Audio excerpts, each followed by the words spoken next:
Did you know NASCAR tried to kill America's open wheel racing? Neither did I. Let's get into it.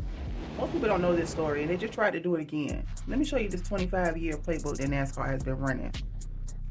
In 1996, IndyCar made a fatal mistake. The series split into two. Karts were controlled by the team owners and the L was controlled by Indianapolis Motor Speedway. So yeah, they spent the next 3 years destroying each other. The fans left, the sponsors left. It was a disaster. But while they were fighting, the Franz family was sitting back like, okay, we see this. We see what's happening.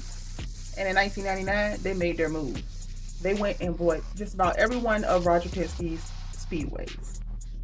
Roger Penske, by the way, was one of the owners in IndyCar.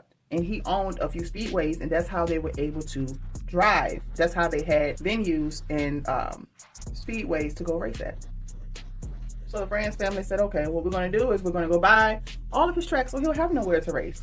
So they bought his track in California, Michigan, and Nazareth. So you can imagine this made it difficult for them to race because all of his tracks were bought out. Now you might be thinking, Tamika, that was 25 years ago. That's old news.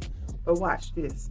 In 2021, Ray Evernham and Tony Stewart started SRX, Superstar Racing Experience. It was short track racing, spec car. NASCAR drivers loved it. You had drivers like Denny Hamlin, Chase Elliott, Ryan Blaney going over to drive in the SRX, and NASCAR was not having it. SRX started to get national coverage at ESPN Thursday night. Now we could say protect your brand. It's all business. You need to make sure you protect your brand. But here's where it gets crazy. Last week in court, 2311's lawyer, Jeffrey Kessler, brought up the IndyCar split. He made it clear that when IndyCar split, they got better deals.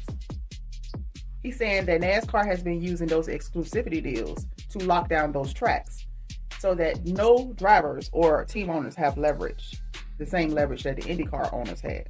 They made sure they weren't going to make that mistake. So the pattern is they buy all of the infrastructure, they control the tracks, you allow your competition to destroy itself, and then once you buy that infrastructure and lock them out of the tracks, what can they do? IndyCar is still around, but they never really recovered from the split. And as I said before, SRX is no more. And now we're watching 2311 fight NASCAR for teams to have leverage. And it looks like today, after 9 days, NASCAR has finally went ahead and said, hey, we'll go ahead and give you those charters, permanently.